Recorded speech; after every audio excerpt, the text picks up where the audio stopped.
Jam kedua, Ustaz online. Jam kedua sama Ustadz online. oh cuma ada satu hari cuma dua mata kuliah ya. Oke, ya saya Bapak kira ada 3 mata kuliah. Ya, alhamdulillahirrahmanirrahim. Terkait dengan mata kuliah ini, Bapak diamanahi oleh Prodi untuk mengajar tentang qawaid usuliyah, qawaid fikih ya, dalam ilmu muamalah ya, dalam muamalah. Dan ini menentukan terhadap arti hukum ya.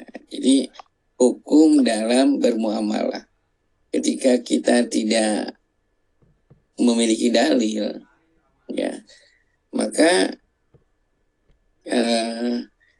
dalil berupa hadis atau ayat Quran, maka salah satu alternatifnya adalah menggunakan kaidah-kaidah usul fikih ya, kaidah-kaidah fikih ya. Nah, disinilah kalian perlunya memahami kaidah-kaidah usuliyah dan kaidah fikih. Ketika kaidah dalam Al-Quran, dalil dalam Al-Quran maupun dalam hadis kita tidak menemukan. Coba ada yang tahu dalil tentang transaksi via online?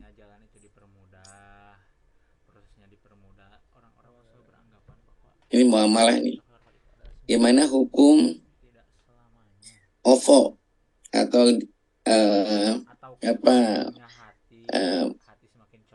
digital, uang digital? Di zaman Rasul ada uang digital tidak? Tidak ada. Tidak ada ya. Sekarang bagaimana hukum bertransaksi dengan uang digital?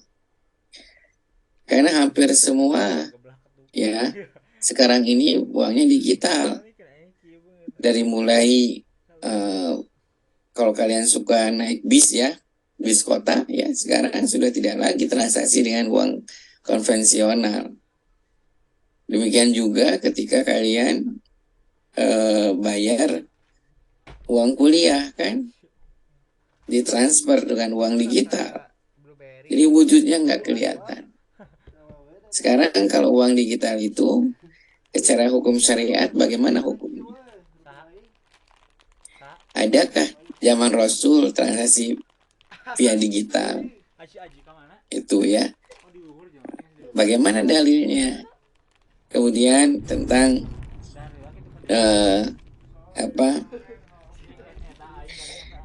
bursa saham. Itu. Seseorang memiliki bersama-sama dalam satu bisnis. Kemudian bisnis itu dijalankan bersama. Sehingga ada yang namanya saham, bursa saham. Bagaimana hukum bursa saham secara syariah? Apakah di zaman Rasul ada? Itu ya. Belum lagi nanti asuransi syariah. Ya, bagaimana hukum asuransi syariah? Kemudian nanti bagaimana hukum tentang dalam muamalah itu kredit syariah, ya, pemilikan rumah secara syariah. Nah, itu zaman Rasul kan tidak ada kredit rumah, ya. Zaman sekarang ada kredit rumah. Nah, ketika di dalam dalil-dalil secara hukum syariat tidak ada, baik dalam Al-Quran maupun Al-Hadis, maka ulama-ulama usul fikih inilah, ya, ulama-ulama usul fikih lah yang menjebatani, ya, yang menjebatani dalam penentuan hukum, karena tetap hukum harus ada, ya, sehingga ada yang namanya daruratu tubihul mahdurat, ya, kemadaratan itu bisa menjadikan halal sesuatu yang haram. Kemudian idza wajada amroini fakhtar akhafuhuma, apabila ada dua hukum maka pilihlah yang paling ringan di antara keduanya.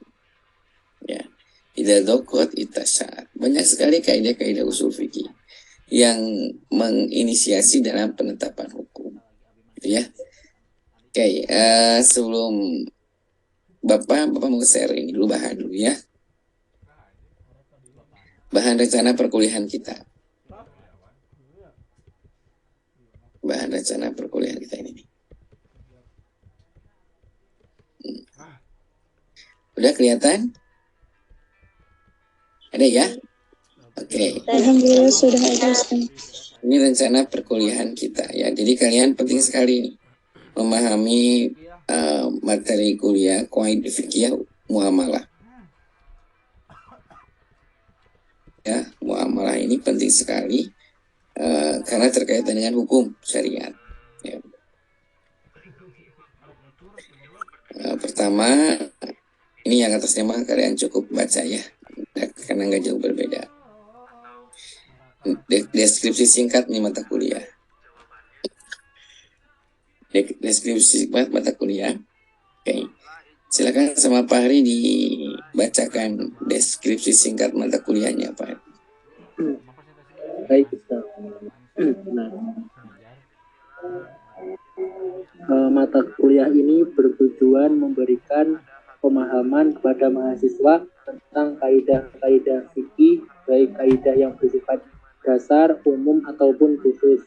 Mahasiswa setelah mengikuti mata kuliah ini diharapkan mampu memahami peta besar dan perincian masing-masing kaidah beserta peranti pendukungnya sehingga bisa diaplikasikan dalam menjawab persoalan-persoalan praktis fikih yang dihadapi.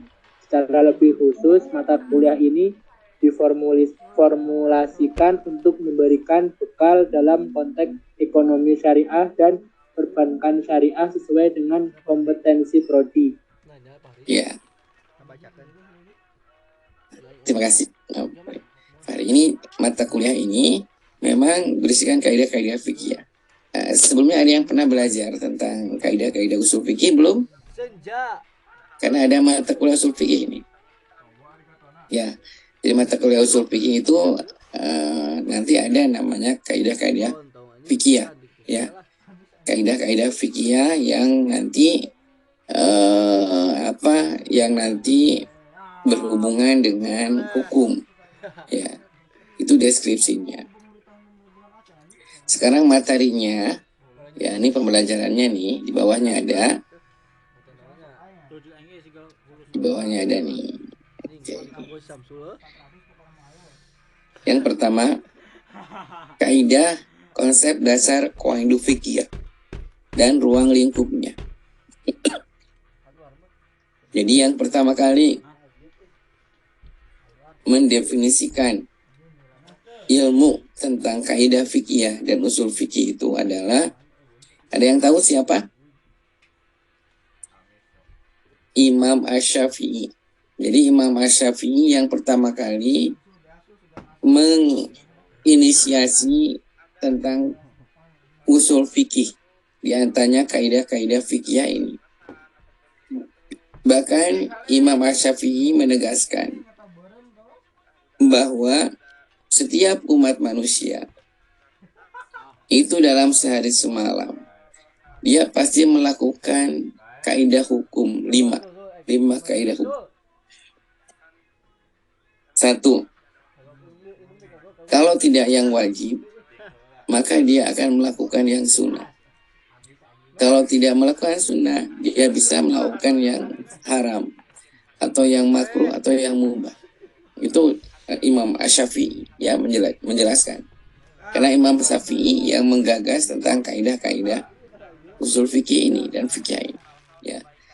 Jadi sekali lagi Siti Maryam atau Ferry atau Fahri atau yang lain itu dalam sehari semalam pasti melakukan 5 hal ini. Tidak ada yang terjeda. Kalau nggak melakukan yang wajib, melakukan yang sunnah. Kalau nggak sunnah, melakukan yang makruh atau haram atau mubah. Ya. Sekarang kita belajar. Belajar termasuk perkara yang mana? Di antara 5 hukum fikih ini. Wajib. Kita sekarang melakukan yang wajib belajar itu, bukan melakukan yang sunnah. Ya.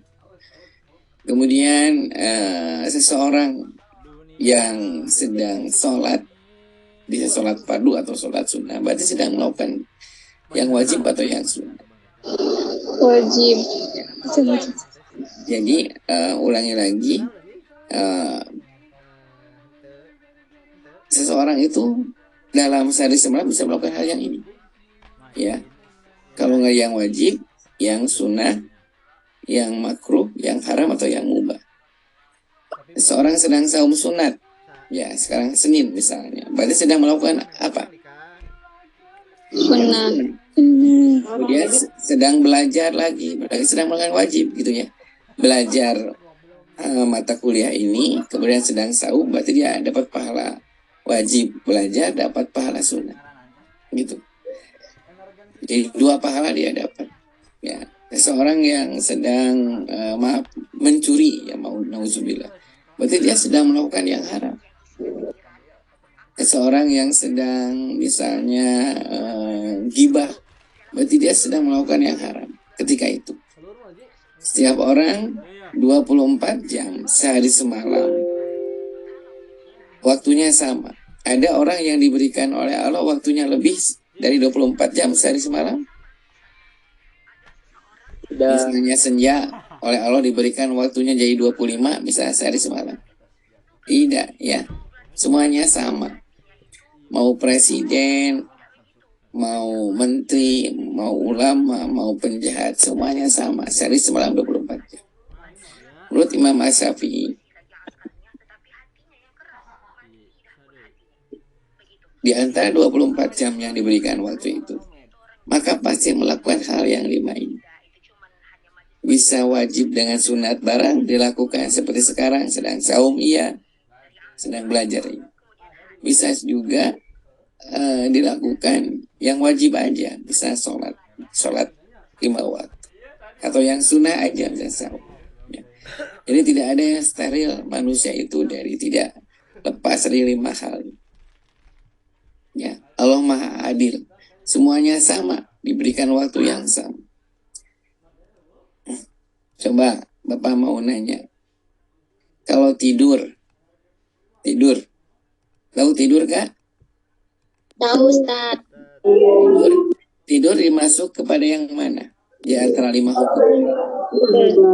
Mubah.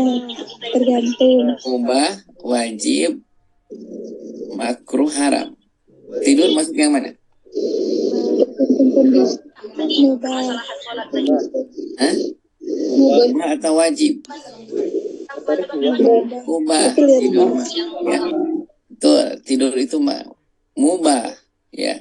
Karena kalau tidur itu wajib, ya, Ferry, yang banyak tidur besar pahalanya. Kalau tidur itu wajib, ya. Jadi kalau orang itu jahe, tahu jahe?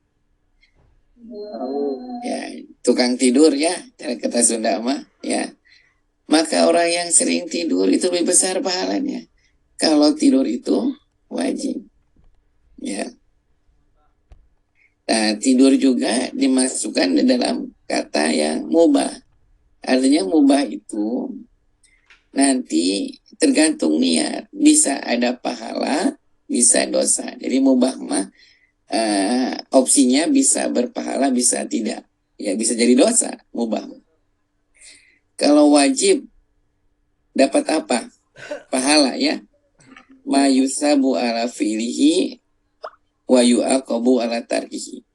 Wajib itu seseorang akan mendapatkan pahala ketika dia melakukan, dan dia mendapatkan dosa ketika ditinggalkan. Seperti orang melakukan sholat fardu, berarti dia ketika melakukan dapat pahala, ketika meninggalkan dosa itu wajib.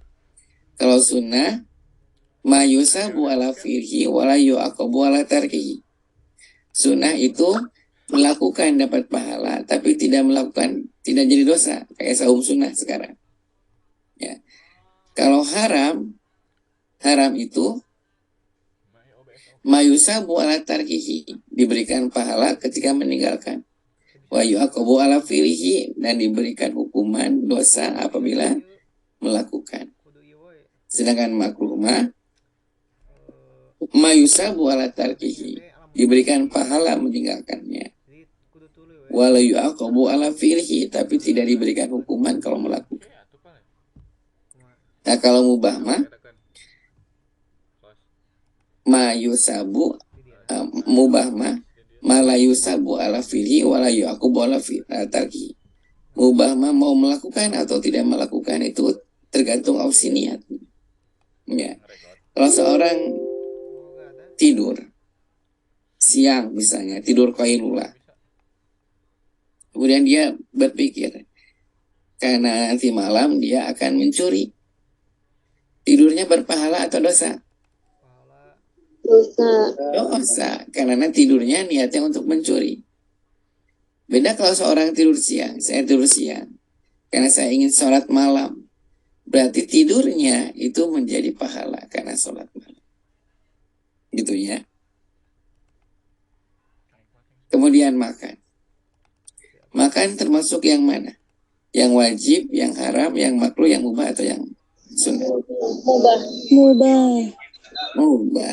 Ada yang bilang wajib makan? Hah? Makan ada yang bilang wajib? Wajib cina makan teh? Enggak, makan mah mubah. Ya. Kalau makan itu wajib, berarti yang paling rewok ya, yang paling banyak makannya, paling besar pahalanya itu. Ya, orangnya. Jadi makan mah termasuk perkara yang mubah. Tapi kalau seorang makan niatnya untuk kesehatan sehingga dapat melakukan ibadah, maka makannya itu menjadi pahala. Tapi kalau seorang makan niatnya untuk melakukan perkara dosa, supaya kuat lari ketika dikejar oleh polisi misalnya, ya karena berbuat kriminal, makanya jadi dosa. Itu ya. Yang jadi pertanyaan selanjutnya, Bapak mau nanya, ya, kalau manusia itu lebih banyak melakukan yang wajibnya, yang sunnahnya, atau yang mubahnya? Mubah. Dia lebih banyak melakukan yang mubahnya. Coba tidur bandingkan dengan sholat. Sholat 5 waktu. Sholat 5 waktu. Sekali sholat berapa menit? 10. Paling lama 10. 10 ya. Paling lama itu dengan zikir taruhlah ya. Berarti kalau 5 waktu 10 kali 5 berarti 50 ya. Tidak sejam, betul kan? Tidak sejam. Sekarang bandingkan dengan tidur. Sehari semalam kita butuh tidur berapa? 4. 6 katanya. Berkesehatan mah 6 sampai 7 jam tidur tuh. Bayangkan aja tidur jam berapa coba? Dari jam 9 ya. 10, 11, 12, 1, 2, 3. 6 jam kan? Nanti kalau kelamaan dari situ, itu kayak bayi. Anak yang baru lahir. Anak baru lahir mah berapa lama tidurnya? 24 jam. Ya, anak baru lahir kan 24 jam tidurnya. Hanya bangun itu, mungkin 23 jam lah. Bangun itu hanya ketika dia ngedot tungkul sama ibunya. Selepas itu tidur. Karena manusia itu dari kecil dia lebih lama tidurnya, nanti berkurang. Nanti semakin tua semakin berkurang tidurnya. Ya, sok orang tua kalian itu kebanyakan tuh jarang bisa tidur. Kalau sudah bangun misalnya jam 12 malam itu nggak tidur lagi. Nah, makanya kalau seusia antum sekalian ya, seusia Lutfi, Ayu, ini banyak tidur, nah itu balik lagi ke masa balita. Ya. Nah, tidur itu 6 sampai 7 jam. Menurut kesehatan dokter itu sehat normal. Ya. Tidur jam 9 atau jam 10, nanti jam 4, jam 3 sudah bangun. Sholat malam, kemudian ke masjid. Itu normal. Ya. Kalau kurang dari itu bahaya buat tubuh kita. Apalagi, maaf saja, ketika jam 11 sampai jam 2 itu adalah pembentukan darah, ya. Jadi menurut dokter, seseorang itu usahakan jam 11 sudah tidur. Kenapa? Karena jam 11 sampai jam 2 itu adalah organ darah kita memproduksi. Jadi ada darah itu kan ada yang rusak itu ya, organ-organ kita misalnya. Oleh darah nanti diperbaikinya, disalurkan makanannya, disalurkan nutrisinya. Dan itu ketika tidur bekerjanya. Sehingga kalau seorang yang tidak tidur jam 12 atau begadang, maka dia tidak sehat. Ya.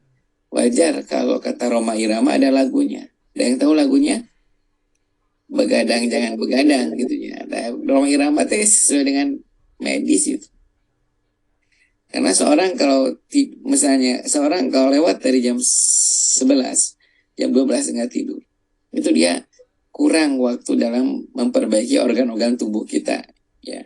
Karena organ tubuh kita itu, sel-sel tubuh kita itu ada yang usianya hanya per detik, ada per menit, ada per jam. Jadi ketika dia mati, gantikan yang baru. Nah, proses itu terjadi sekitar jam 11 sampai jam 2 malam. Oleh darah disalurkan. Nah, gitu ya. Nah, ulangi lagi. Berarti manusia itu lebih banyak melakukan perkara yang mubah.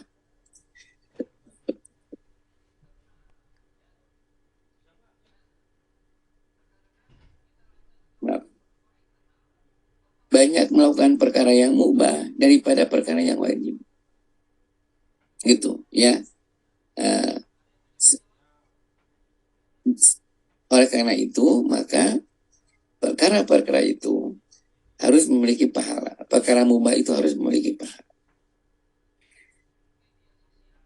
Kalau healing wajib atau mubah healing? Tahu healing? Bisa wajib healing itu. Ya. Teman Bapak,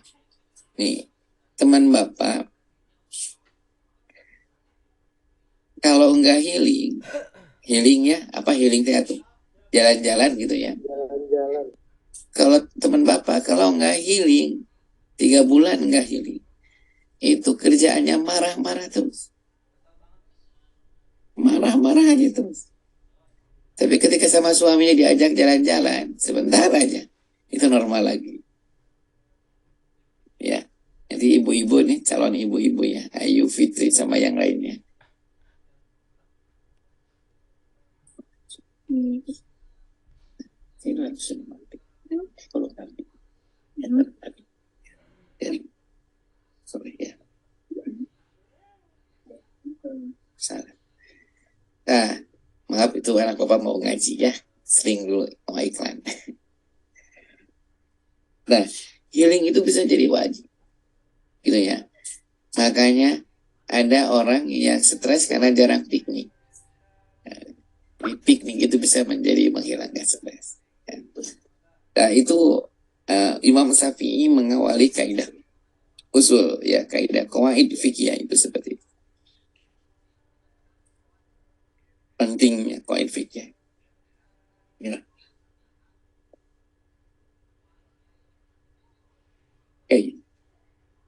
Oke, dari sini ada yang mau nanya nggak? Jelas apa yang mau sampaikan? Ustaz izin bertanya. Boleh. Siapa ini yang bertanya boleh? Sebetulnya namanya ya. Maria Ustaz. Oke, silakan.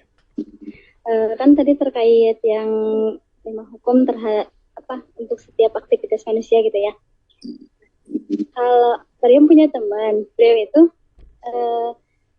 kan kita tahu gitu kalau pacaran itu hukumnya dosa gitu ya, nggak boleh, haram. Jadi beliau tuh kalau misalkan nggak pacaran itu belajarnya itu turun gitu.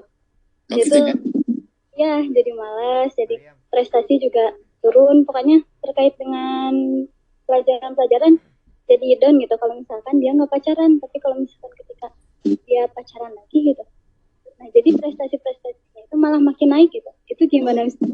Jadi jadi Maryam, kalau kita Maryam atau teman, jangan-jangan Maryam nih. Temannya itu Maryam. Iya, oke ya. Ya, maaf ya Bapak masih batuk nih.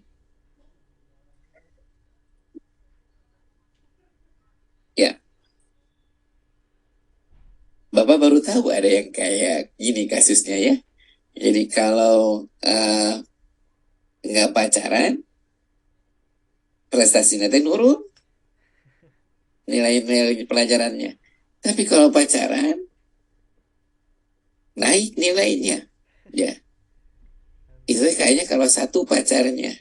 Kalau pacarnya 2, 3 mah lebih cum laude kayaknya ya. Jadi, eh Bapak baru tahu ada yang kayak gini kasusnya ya. Nah, jadi seolah-olah pacaran itu ada sisi positif buat teman Maria Maya. Jadi, kalau pacaran itu memang seperti itu, Mariam atau gimana? Atau pengakuan saja? Emang kayak gitu Ustaz, kan sempat cerita juga kan ke Mariam waktu dia itu putus sama pacarnya, terus dari situ ya males belajar, males ngafalin gitu, sampai hafalan-hafalan dari target-targetannya itu gak tercapai gitu selama dia putus sama pacarnya. Terus kita lagi katanya, teh aku lagi deket lagi nih sama si dia. Oh iya, kata Mariam deh, ya udah yang penting mah jangan melewati batas gitu ya.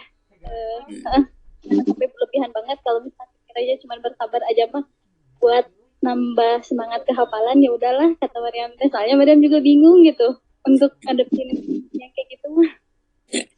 Ya, betul ya. Ini bagus itu terus terang kayak gitu ya. Jadi ada orang ya, ada orang yang dia itu bisa berprestasi karena pengaruh dari luar ya. Ada orang yang kayak gitu, jadi dia berprestasi itu karena pengaruh dari luar. Kalau nggak ada pengaruh dari luar ya biasa-biasa aja ya. Nah, masalahnya ini pengaruh dari luar itu positif atau negatif gitu ya. Ini masalahnya itu pengaruh dari luarnya itu positif atau negatif ya. Sebenarnya pengaruh dari luar itu nggak ada dosa. Seseorang misalnya saya murojaah hafalan karena akan dapat dijanjikan hadiah sama orang tua gitu. Jadi murojaah terus hafalan nggak sampai target 4 juz tercapai ada hadiah. Sebenarnya nggak jadi masalah seperti itu. Karena itu dia belajarnya tuh karena motivasi dari hadiah itu ya, dari luar. Karena itu mah nggak ada masalah. Yang penting meluruskan niat saja. Tapi dia nggak dosa gitu dengan dia belajar itu karena hadiah. Yang jadi masalah ini, kalau yang menjadi spirit untuk dia berjuang itu justru hal yang tidak diperbolehkan, kayak pacaran gitu. Ya. Sekarang Bapak mau nanya, kalau secara syariat, hukum pacaran itu apa?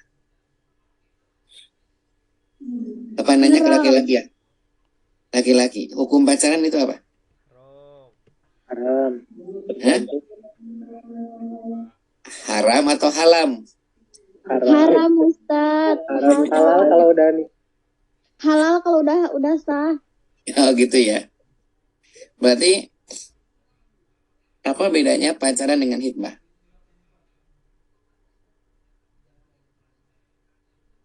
Beda di akad. Adanya ijab kabul Ustaz. Ya. Atau pacaran dengan ta'aruf. Ya, dengan hikmah ya. Dengan ta'aruf. Beda cara Ustaz. Beda cara. Caranya gimana itu? Karena Bapak belum pernah ngalamin pacaran soalnya. Ya. Nah, gini ya. Kan kata lain pacaran itu di Indonesia kan disyariatkan menjadi kata ta'aruf. Ya. Menjadi kata ta'aruf. Ya. Menjadi kata ta'aruf itu kata lain dari pacaran. Saling mengenal. Kan pacaran juga sebenarnya mah saling mengenal. Cuma masalahnya durasinya biasanya pacaran mah lama gitu ya. Ta'aruf mah kan paling 2 bulan, 3 bulan harus sudah langsung hitbah gitu ya. Nah kalau pacaran kan lama. Nah, menurut Bapak kasus yang tadi yang ditanyakan oleh Mariam tadi, ya Nana Mariam tadi, menurut Bapak tidak tidak bisa ya amal soleh itu amal soleh itu diraih dengan melakukan perkara-perkara yang diharamkan. Ya, di dalam Islam tidak mengenal konsep yang namanya Robin Hood. Ya, Robin Hood itu kan menolong orang, gitu ya. Robin Hood itu kan menolong orang, tapi dengan cara mengambil harta orang lain dengan cara yang tidak halal, sekalipun yang diambil itu adalah dari para bangsawan atau para penguasa yang zolim. Kemudian si hartanya itu diberikan kepada kaum duafa. Itu konsep Robin Hood kan? Ya. Jadi yang penting hasil. Yang penting hasil. Jadi konsep Robin Hood itu dia tidak memikirkan cara, yang penting hasil. Yang penting tujuan. Adik, penting tujuannya bagus. Caranya mau seperti apa silakan aja. Ya. Dalam Islam itu konsep seperti itu tidak diterima. Di dalam Islam, konsep untuk meraih tujuan, sekalipun tujuannya itu bagus, ya, tapi dengan cara yang salah, tetap salah.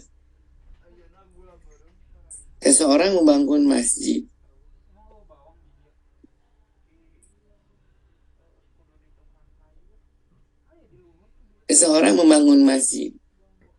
tapi diambil dengan cara korupsi misalnya.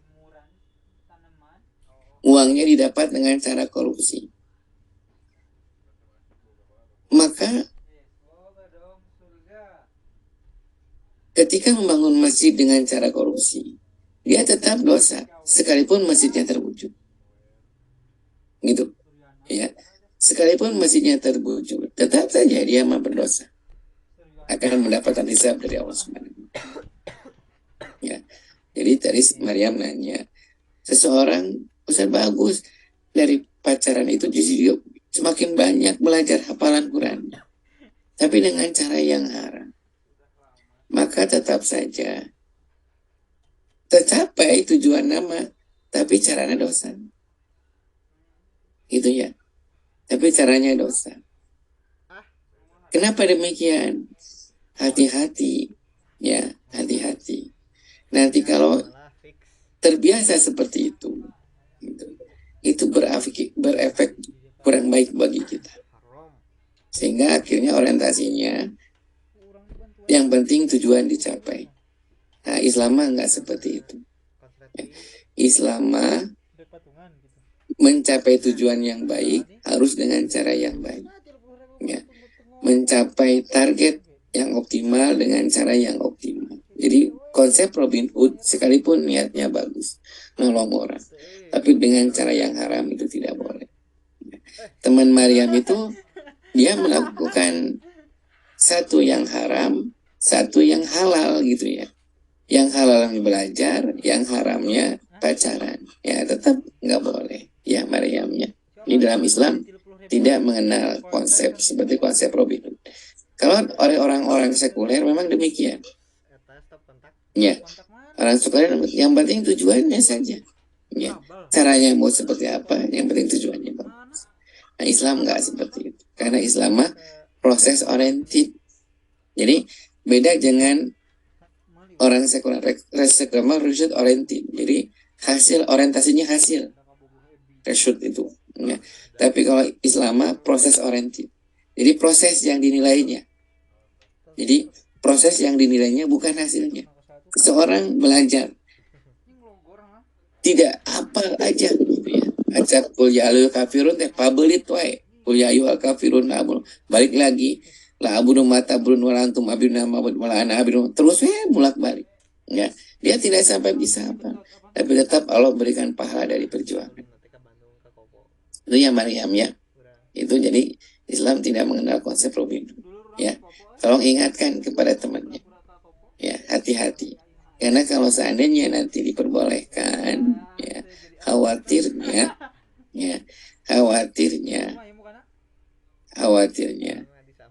akan melakukan perkara-perkara yang dosa lebih banyak lagi. Kalau kalau dibolehkan nanti akan terbuka lagi dosa-dosanya. Itu aja dulu ya, Maryam. Oke, ada lagi yang bertanya? Siapa? Ferry. Oke, Ferry mau tanya apa, Pak? Ya, terkait itu soal ta'aruf. Misalkan kan ta'aruf itu harusnya baiknya itu si calonnya itu langsung ke keluarganya, ya, komunikasi sama keluarganya. Nah, dimana kalau misalkan dianya itu jadi kedua calon suami sama calon istrinya itu apa ya, kan kalau misal butuh persyaratan buat nanti nikahnya, nah jadi mereka berdua langsung ya berdua gitu dibuat bikin persyaratannya tuh. Nah itu gimana misalkan? Ya, Padahal belum sah ya. Oke, ini ta'aruf ya. Jadi kata lainnya ta'aruf ya. Jadi ta'aruf makan nggak lama. Kenapa ta'aruf itu diperkenankan dalam Islam? Karena ada dalilnya. Ya, jadi ada dalilnya.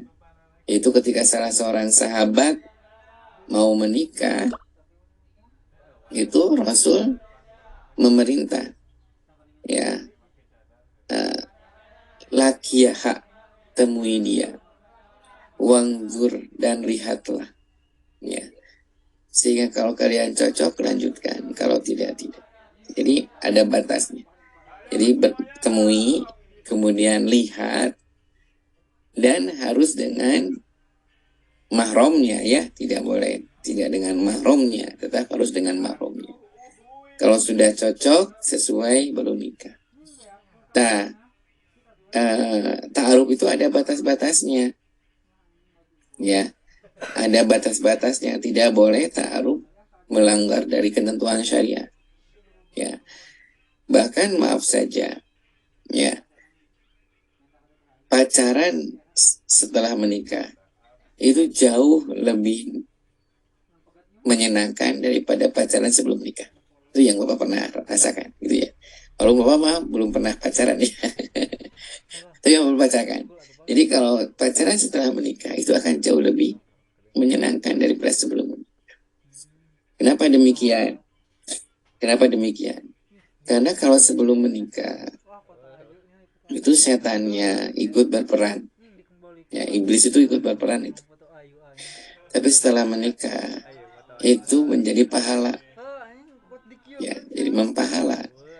Kalau seseorang ketika pacaran neraktir temannya, seorang laki-laki neraktir teman perempuan ketika pacaran, kira-kira ada pahala kan neraktir temannya? Belum tentu ya. Belum tentu ada pahala, ya. Karena dia naktir teman perempuannya itu kan ada maksudnya. Tapi kalau ketika sudah menikah, seseorang pacaran setelah menikah, ngasih makan istrinya, ngasih jajan istrinya, itu pahalanya besar sekali. Ya. Ketika tadi sama Pari nanya, masih ta'aruf, ya, masa ta'aruf itu tetap ada batasannya. Ya. Tidak boleh berduaan. Harus ada yang menemani. Ya. Kenapa? Karena iblis setan dia akan mudah sekali menggelincirkan seorang hamba ketika ada peluang sekecil gitu ya. Kalau bisa mah jangan. Ya, sudah ada yang menemani gitu ya, menyertai. Di barat sekarang ya, di barat itu kan dari segi teknologi kita akui mereka maju berkembang ya, teknologinya maju berkembang, kemudian infrastrukturnya, pembangunannya, kemudian ketertibannya maju berkembang ya. Tapi mereka justru hancur dari karakter bangsanya, hancur dari keluarganya. Jadi di barat itu mereka justru hancur dari sistem sosial kemasyarakatan. Di barat itu sudah jarang sekali anak-anak gadis. Itu mereka menjaga kehormatan. Ya, jarang sekali. Beda dengan di timur, orang-orang timur perempuan masih mampu menjaga kehormatan. Di barat sudah sulit sekali menemukan seorang wanita yang bisa bersih kehormatan. Ya, kenapa? Karena saking budaya bebasnya itu. Bahkan sekarang itu kan berkembang LGBT itu. Jadi kalau laki-laki suka laki-laki, perempuan suka pakai perempuan. Di barat itu tidak jadi masalah selama keduanya senang. Itu yang menjadi bahaya. Itu ya Fahri ya, tetap nggak boleh, harus ada yang menjadi penengah atau harus ada pihak ketiga ya yang menemani. Oke, itu aja dulu ya, kita lanjutkan lagi nih. Ya, yang kedua, kaidah asasiyah pertama. Nah, ini kaidah-kaidah ini yang harus kalian paham. Ya, kaidah asasiyah pertama, al-amru bimaqasidiha. Ya. Jadi sesuatu itu tergantung pada niatnya. Sesuatu itu tergantung pada niatnya. Al-umuru bimaqasidiha itu segala sesuatu bergantung kepada niat yang melakukannya. Kayak Bapak tadi. Karena al-aslu fil muamalah al-ibahah. Ya. Pokok dari urusan muamalah itu adalah hal-hal yang diperbolehkan. Jadi beda. Al-aslu fil ibadah haram. Ini kaidah nih. Pokok di dalam ibadah itu haram. Ila ma dalal dalilu ala wujubihi. Kecuali kalau ada dalil yang menunjukkan kepada wajib. Jadi asalnya sholat zuhur itu haram. Sholat maghrib itu haram. Sholat isya itu haram. Kecuali kalau ada dalil yang menunjukkan kepada wajib. Aqimus sholah liduluki syamsi ila ghosaki laili wa qur'an al-fajr. Nah, ayat itulah yang menunjukkan sholat zuhur itu wajib. Sholat asar wajib, sholat maghrib wajib, sholat isya wajib, sholat subuh wajib. Jadi ibadah mah awalnya tidak boleh. Ya, tidak boleh ibadah mah. Kalian misalnya mau nikah ibadah bukan? Ibadah ya. Aslinya tidak boleh, tapi ketika ada perintah fankihu minanisa'i, nikahilah oleh kalian di antara wanita waludul wadud yang kalian cintai dan bisa memberikan anak yang banyak. Nah, ketika ada perintah seperti itu, jadi nikahnya wajib. Gitu, ya. Man rogiba an sunnati falaysa minni. Barang siapa yang tidak senang dengan sunnah-sunnahku, maka bukan golonganku. Jadi nikahnya wajib. Gitu, ya. Jadi al-aslu fil ibadah mah satu haram. Wal aslu fil muamalah al-ibaha. Tapi yang dalam hal-hal yang sifatnya muamalah itu boleh apa saja. Gitu ya. Jadi muamalah itu boleh apa saja. Selama tidak mengandung yang 5 hal. Tolong kalian catat. Ya. Di dalam muamalah itu sebenarnya apa saja boleh. Selama tidak mengandung yang 5 hal. 1, tidak ada unsur ribawi. Jadi bukan ada urusan riba. Kedua, tidak ada unsur maisir. Ya, maisir itu perjudian. Ya, jadi tidak ada unsur ribawi, tidak ada unsur maisir, perjudian. Ketiga, tidak ada unsur goror, penipuan. Ya, keempat, tidak ada unsur az-zulmu, kezaliman. Ya. Kelima, antara saling ridho. Jadi ada 5 yang pokok dalam muamalah itu. 1 yang tidak ada unsur ribawi. Atau yang pertama dulu, antara dulu. Yang pertama harus saling ridho. Jadi dalam muamalah itu harus saling ridho. Misalnya Fahri punya HP. Fahri itu punya HP, harga beli dulu 2 juta. Kemudian ada temannya yang tertarik dengan HP Fahri. Fahri mau jual 20 juta, boleh tidak? Boleh, ya. Kalau ada unsur antarodin. Nah, cina kamu mau baru beli 2 juta dijual 20 juta. Selama yang ngebelinya ridho tidak jadi masalah. Ya. Kedua, tidak ada unsur ribawi ya dalam muamalah itu. Ketiga, tidak ada unsur maisir, judi. Ya, contoh judi seperti ini, ya. Mudah ya ini. Contohnya, kalian suka melihat perlombaan sepak bola? Ya, ada pertandingan sepak bola. Ini contoh maisir yang nggak boleh. Biasanya dalam pertandingan sepak bola itu suka dipungut, enggak? Buat peserta bayar, dipungut ya? Kalau di stadion ya. Ya, dipungut. Misalnya setiap peserta bayar 500.000, gitu ya. Nah, misalnya ada peserta itu ada 10 peserta di pertandingan. Berarti ada berapa? 500 dikali 10 berarti 5 juta ya? Ya. Oke. 5 juta. Kalau seandainya ya peserta itu memperebutkan 5 juta yang dikumpulin dari setiap peserta, nanti yang juara kalau dapat 2,5 juta ya. Yang kedua misalnya yang juara dapat 3 juta, yang kedua 2 juta, yang terakhir 1 juta misalnya ya. Maka maka itu adalah haram sebenarnya Bapak. Dan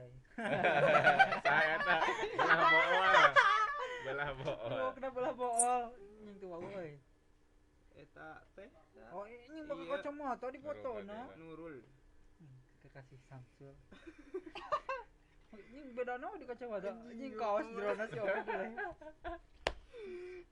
nanti mau kieu lain eta mah record eta mah salah tadi kana eta salah naon nying si Uyab si Uyab susuna kepide tah anjing si Suwana si Wardah gede bool si Pika gede bool si gede bool hungkul kabeh daho anjing si Jara mah gede bool hungkul bakso mau itu bool anjing susu foto aing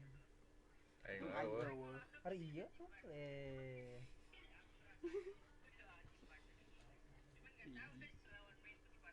mana tuh masak bisa masak aing sebenarnya maaf ya tadi ada halangan, ada gangguan sedikit. Sampai mana tadi tuh Bapak jelasin? Sepak bola, Ustaz. Sepak bola. Kalau dari 5 juta itu, ya 5 juta itu, yang juara pertama dapat 3 juta, yang ke 2 juta misalnya deh.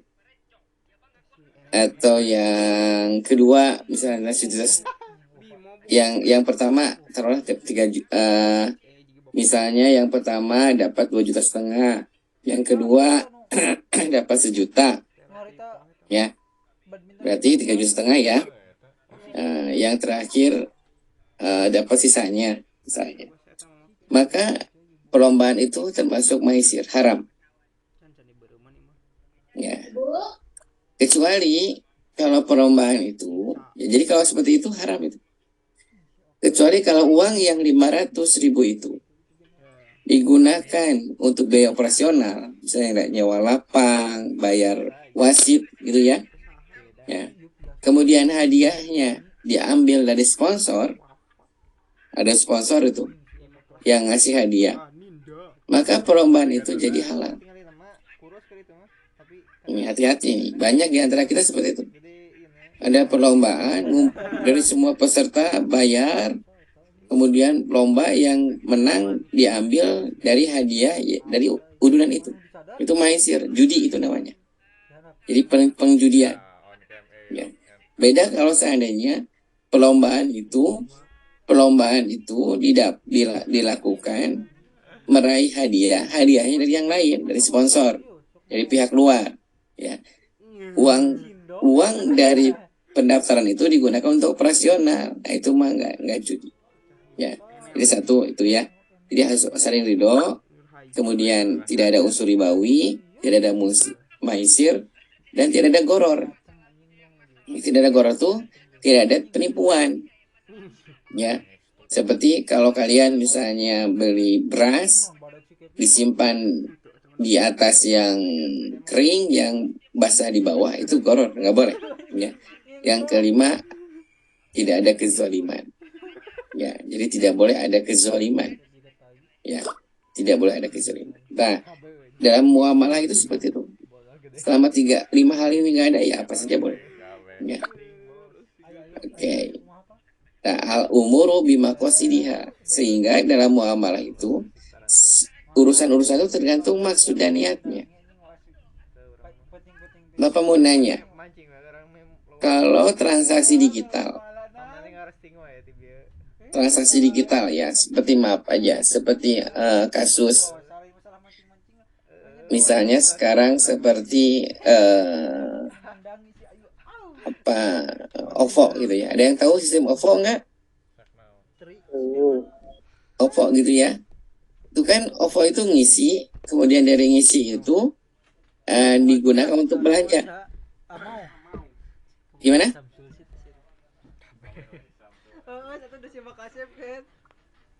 Halo, Paul.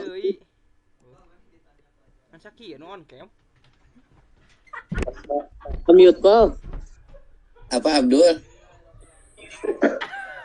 Astagfirullah, Nopal, Ustaz. Pak, ya, seperti pakai kalian ada sekarang kan GoFood, GoPay gitu ya.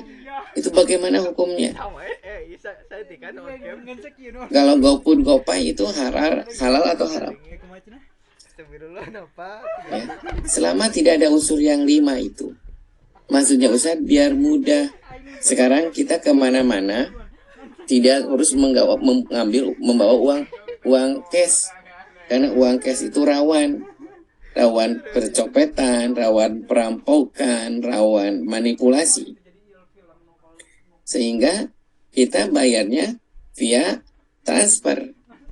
Nah, ketika maksudnya seperti itu dan tidak ada unsur yang 5 ini, maka al-umuru bimaqasidiha. Jadi sah perjalanan itu. Gitu ya. Jadi selama itu. Sekarang yang generasi yang kedua, ayakinu la yujadu bisyaki. Jadi keyakinan itu tidak gugur disebabkan karena keraguan. Misalnya, ketika kalian jual beli dengan cara online itu, ya, kalian jual beli dengan cara online itu. Kemudian, ketika kan boleh enggak dalam satu transaksi 2 akad, boleh tidak? Tidak boleh. Tidak.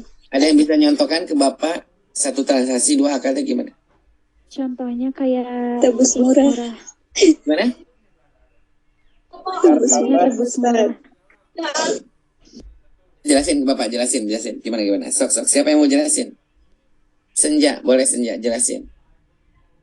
Atau siapa tadi yang ngejawab? Ferry, Ustaz, izin. Ahwat lah, sekalian Ahwat jelasin. Satu transaksi 2 akad, gimana contohnya? Mau coba Ustaz? Ya, sepengetahuan Ayu yang dulu diibaratkan oleh Ustadz Hendra itu seperti yang di Indomaret gitu, Ustaz. Gimana? Yang ada barang tebus murah yang biasanya disimpan di kasir gitu ya. Nah itu tuh sebenarnya nggak boleh katanya, karena di dalam satu transaksi ada 2 akad begitu. Karena kan seharusnya diselesaikan dulu akad yang pertama, misalkan kenapa? Iya. Gimana Teh? Lanjutin aja, jangan terganggu noise yang lain. Ya Ustadz, jadi kalau misalkan nih kita belanja dulu, diiniin dulu belanjaannya, ditotalkan, terus jadi tidak dalam satu struk begitu. Kalau yang pernah Ayu dengar dari Ustadz Hendra itu seperti itu, Ustadz. Jadi di dalam satu struk itu tidak boleh ada dua transaksi gitu. Ya kurang lebih seperti itu, Ustadz. Jadi harus ada 2 struk gitu. Jadi harus masing-masing pembayarannya, transaksinya harus masing-masing gitu Ustaz. Tapi dalam kenyataannya, dalam realitanya biasanya kasir tersebut biasanya tidak mau, biasanya harus langsung disatukan dalam satu struk, dalam satu transaksi gitu. Ya.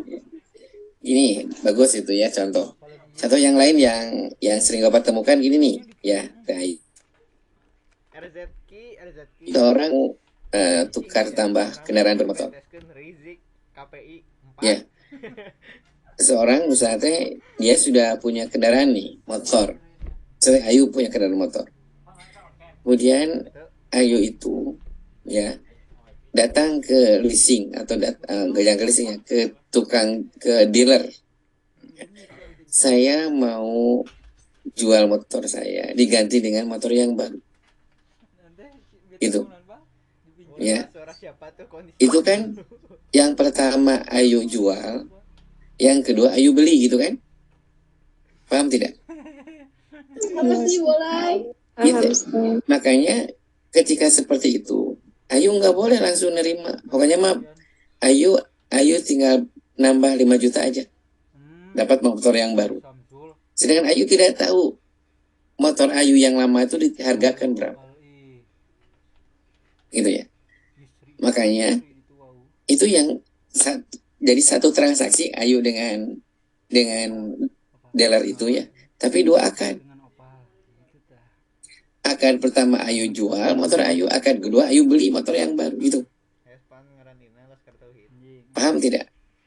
Nah, harusnya Ayu jual dulu, boleh jadi ke showroom yang sama.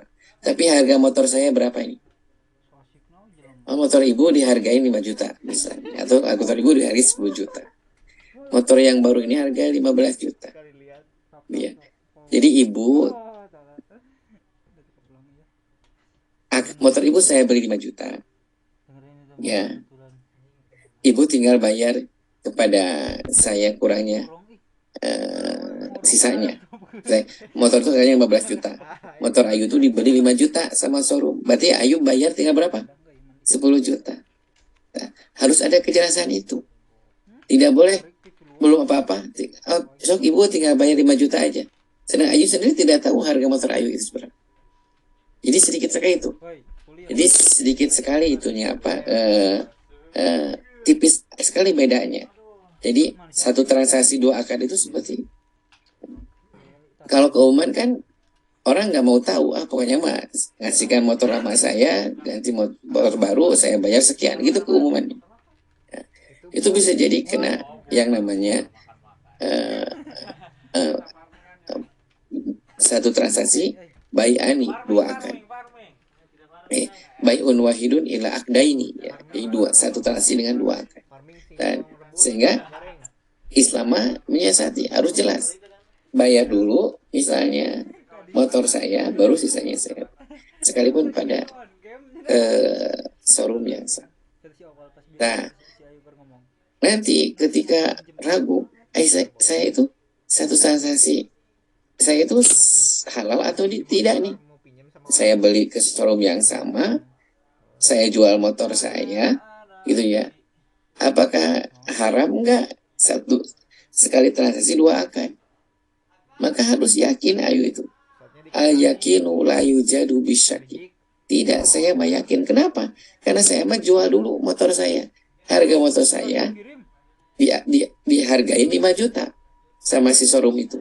Sehingga saya bayar tinggal 10 juta sisanya karena harganya 15 juta. Nah, jadi Ayu tidak ragu. Gitu ya. Jadi al-yakinu la yujadu bisyaki, ketika orang lain kamu kan nggak sah. Kenapa? Karena kamu nggak jual ke showroom yang sama. Gitu. Harusnya kamu jual ke showroom yang beda. Karena gitu ya.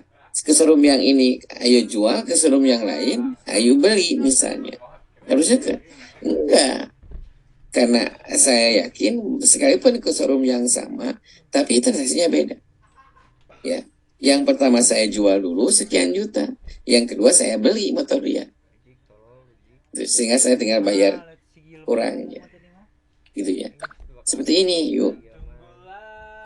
Ada seorang yang jual properti, rumah misalnya. Kalau cash 100 juta. Kalau kredit 15 juta. Ada tawaran dari properti itu ya. Apakah ini satu transaksi itu dua akan jual seperti ini? Menurut kalian dua akan atau tidak? Tidak, tetap satu akan. Karena konsumen mau yang mana? Mau yang cash ya 100 juta, mau kredit 150 juta, gitu ya. Jadi ayakinu la yujadu bisyak. Ya. Kemudian al-masyaqqatu tajribu taisir. Al-masyaqqa itu, kesulitan itu akan mendatangkan kemudahan. Ya. Nanti al-daruratu yujaru, kemudaratan itu dapat dihilangkan. Al-adatu muhkamah, adat itu menjadi hukum. Nah, hukum dasar dalam muamalah al-ibah, al-aslu fil muamalati al-ibah. Ya.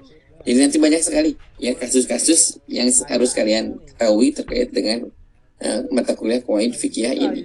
Maka mata kuliah qawaid fikih ini sangat penting sekali bagi kaum muslimin di dunia muamalah perbankan, ya, atau perekonomian, iktisodari. Oke, dari sini dulu nih. Ada waktu 10 menit lagi. Barangkali ada yang bertanya.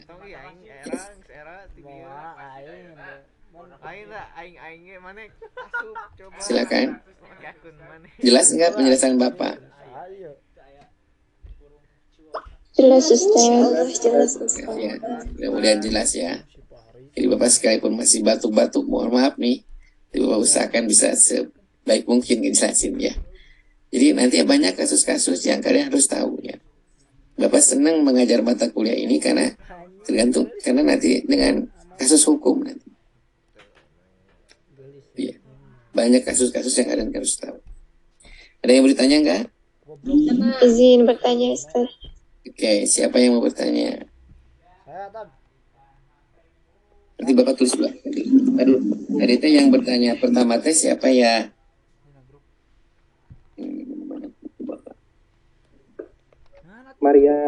Mariam, Siti Mariam. Kemudian Ayu ya. Yang kedua teh Ayu ya. Ayu. So, yang ketiga siapa? Orang Ustaz nyampai materi. Peri. Oh ya Peri. Siapa lagi? Sri Mary Mulyani Ustaz, izin bertanya. Sri. Ya Ustaz. Mengali. Menurut Ustaz, sistem COD itu bagaimana hukumnya Ustaz? Belum tahu kepastiannya gitu. COD berarti apa sih kepanjangan COD? Cash on delivery. Cash delivery gitu ya. Jadi ketika sampai langsung dibayar. Nah, Ya betul. jadi gini, kalau Bapak tahu ya,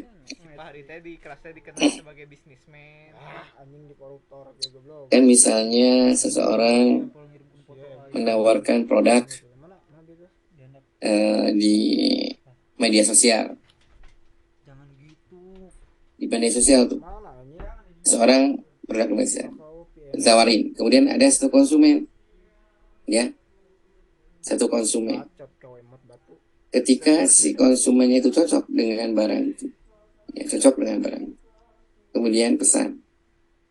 Nah, ketika pesan kan mulai kontak transaksi ya.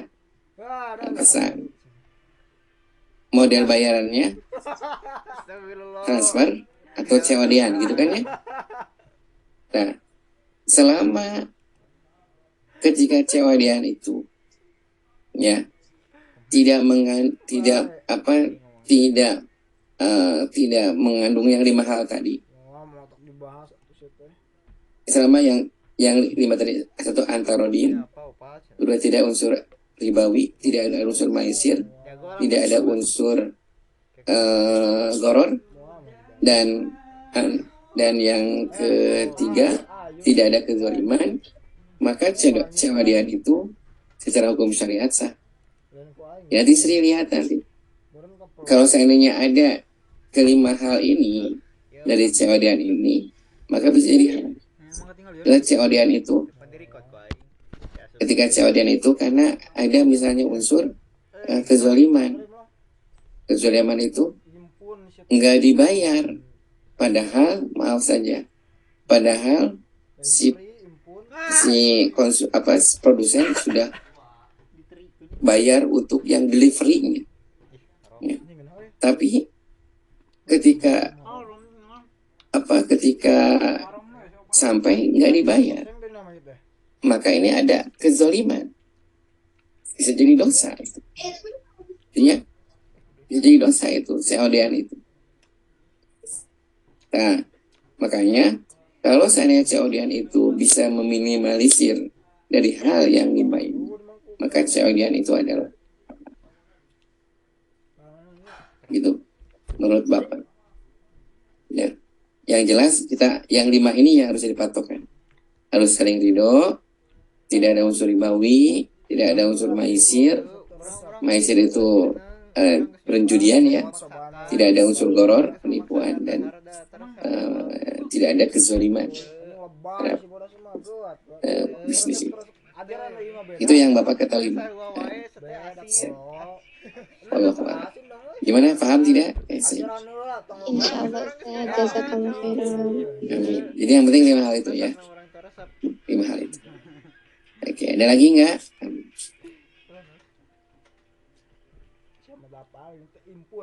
Cukup?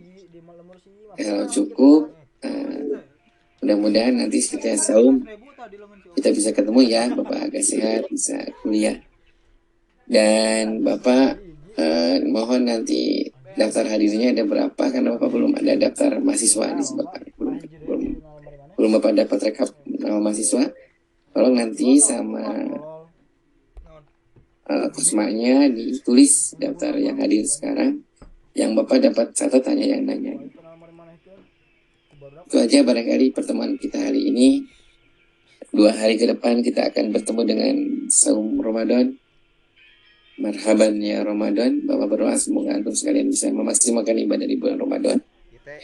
Dan mudah-mudahan Allah Subhanahu wa taala senantiasa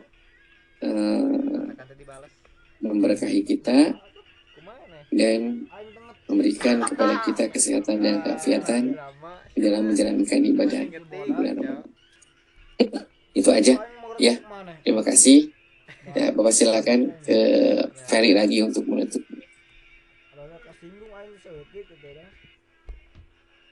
Apa? Ya, tutup aja ya.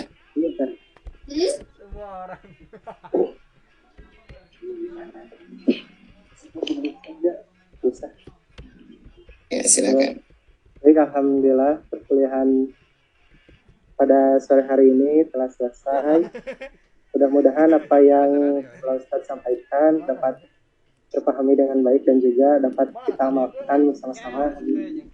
Ditutup dengan baca hamdalah, istighfar dan kafaratul majelis.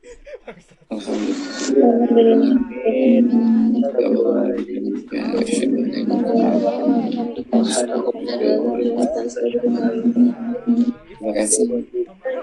Assalamualaikum warahmatullahi wabarakatuh.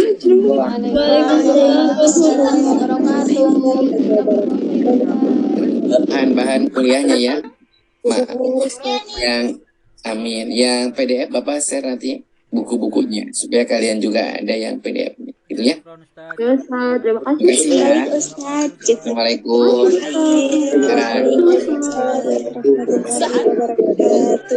Jazakillah khair Ustaz. Amin. Allah khair Ustaz. Amin. Ya. Bapak izin lab dulu ya, boleh kan? Boleh Ustaz. Bapak. Waalaikumsalam. Mana Lagi. Biar kami online. Hehehe. Ustaz. Sering-sering ke Mekah Ustaz, biar kami sering online. Astagfirullahaladzim Cia. Minta doa. Doamu baik sih Elisa. Ustaz punya anak cowok udah gede gak Ustaz? Ustaz sudah keluarna. Ustaz sudah keluarna. Segede Gak apa? apa-apa persiapan nanya gitu. Ustaz punya anak cowok yang sekiranya umur 20 kan.